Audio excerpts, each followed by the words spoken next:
how have your communication or relationship when you talk to customers or distributors, how have that changed over the last couple of years?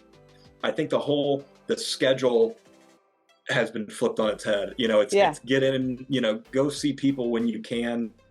A couple weeks ago, I just drove like 3.5 hours just to go see one person where, you used to, in 2019 or 2020, oh gosh, no, I have to make a day out of it. And then in 2022, you were doing that because you're just happy to go see somebody.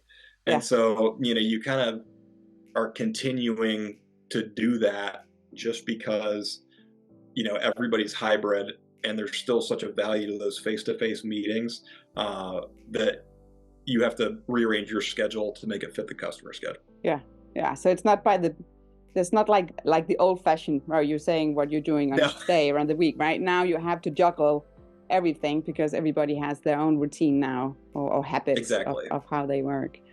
If you like Leadership in Manufacturing podcast, don't forget to subscribe, rate, and share the show wherever you get your podcast. You can follow Sannah Vinding and Leadership in Manufacturing on Instagram, LinkedIn, and YouTube. Make sure to check our website. It's called leadershipinmanufacturing.com. Stay curious, keep learning. See you next time.